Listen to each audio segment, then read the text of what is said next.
Shri Venkateswara gold తాకట్టులో ఉన్న మీ బంగారాన్ని విడిపించి కొనబడును.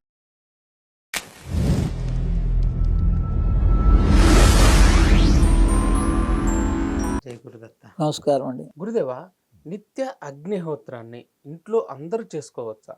ఎందుకు చేయాలి నిత్య అగ్నిహోత్రం? తప్పనిసరిగా అందరూ తెలుసుకోవాల్సిందే. నిత్యాగ్నిహోత్రం అంటే అగ్ని సంస్కారం అంటారు దీన్ని భగవద్గీతలో అనేక రకాలుగా చెప్పారు. అంటే మనం కేవలం రాగి పాత్రలో తీసుకొని అగ్ని చేసే అదే కాదు. దీని రహస్యం అంతా కూడా అగ్ని సూక్తంలో ఉంటుంది. మరి అగ్ని కదా, దీని మూలం ఎవరు? ప్రతిదాని కూడా మన మూలం దాకా వెళితే మూలాన్ని వేదం అంటారు. మనకి శాస్త్రాల్లో డౌట్స్ సంశయాలు ఉన్నాయి, కానీ మూలం దగ్గరికి వెళ్తే సార్వజనీనం, అందరికీ సమానంగా ఆ జ్ఞానం ఉంటుంది.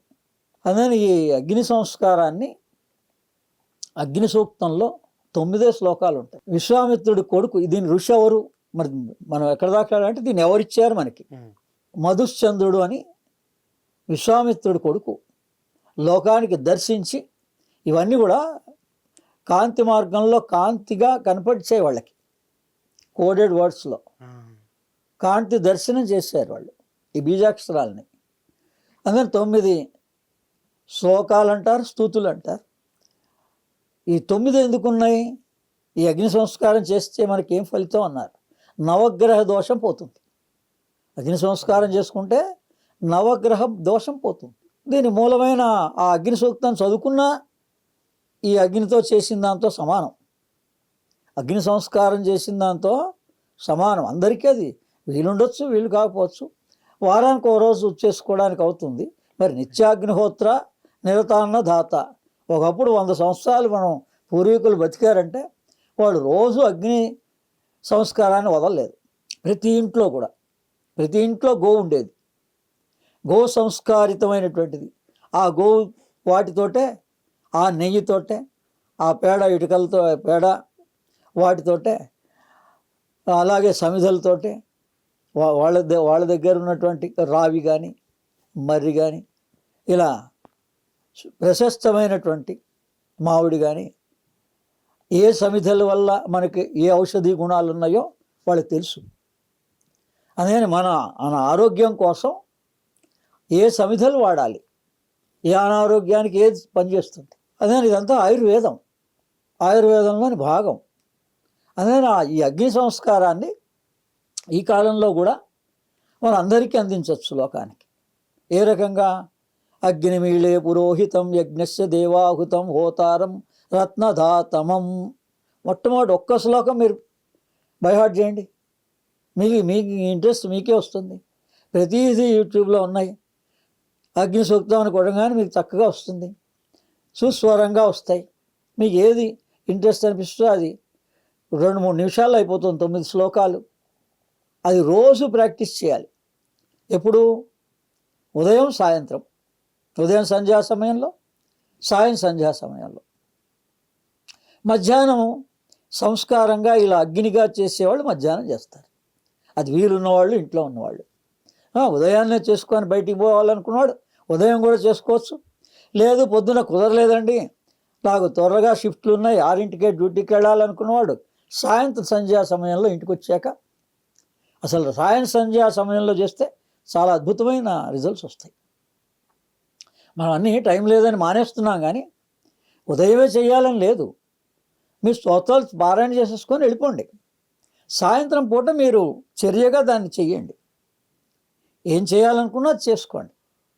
ప్రాణాయామపూర్వకంగా కూడా ఈ ఉచ్ఛ్వాస నిశ్వాసాలని కలపడమే అగ్ని. ప్రాణాపానం సమాయుక్త అని చెప్పేసి భగవద్గీతలో చెప్పాడు. ఆ సమం చేయడమే అగ్ని. లోపల నాభి దగ్గర సమానం అవుతాయి. సమాన ప్రాణం ఉత్పన్నం అయ్యే చోట్లో ఈ ప్రాణ అపానాలు ఎక్కడి నుంచి వస్తున్నాయి, లోపల ఏ శక్తి మనకి ప్రాణాన్ని తీస్తోంది, ఏ శక్తి ద్వారా ప్రాణం వదులుతున్నాం, అది గమనించాలి.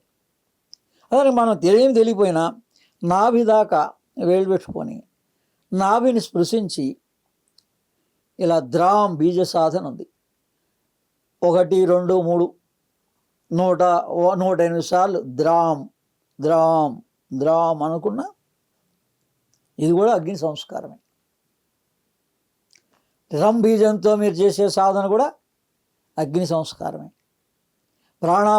ప్రాణాయామపూర్వకంగా చేసేది కూడా అగ్ని సంస్కారమే. అందుకని వీటన్నిటిలోకి ఈ మూలమైనటువంటి అగ్ని సూక్తం శ్లోకాలని మాత్రం మనం 9 కంఠస్థం చేయడానికి ప్రయత్నం చేయాలి. అందులో ఏముంది? అగ్నిమీళే పురోహితం యజ్ఞస్య దేవాహుతం హోతారం రత్నదాతమం. మొట్టమొదట దీన్ని స్తుతించిన వాళ్ళు ఎవరు అసలు మరి తెలవాలి కదా మనకి. అంగీరసుడు ఒక ఋషి, 2 ఋషులు మనకి దీన్ని స్తుతించారు. అగ్నినే పరమాత్మగా భావించి భృగువు, అంగీరసుడు. సృష్టిలో ఆరంభంలో పరమాత్మ ఎవరు అంటే అగ్నే. అగ్నిని పరమాత్మగా భావించి ఈ అగ్ని సూక్తాన్ని, ఈ అగ్ని శ్లోకాల్ని స్తుతించారు. అందులో ఆయన ఏముంది? ప్రపూర్వగా ఎవరు పూర్వం స్తుతించారు? మొట్టమొదటి స్తుతించిన వాళ్ళిద్దరు పేర్లు తెలుసుకున్నా మనకు అనుగ్రహం కలుగుతుంది.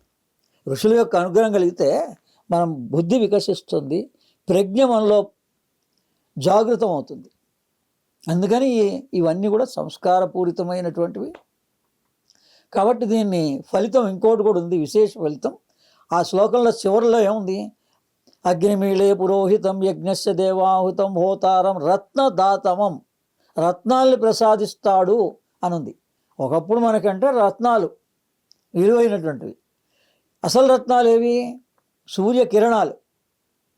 సూర్యకిరణాలు మనలో గనక సంపూర్ణంగా మన దేహం మీద పడితే, 7 రోజులు 7 కిరణాలు పడితే సంపూర్ణ ఆరోగ్యం.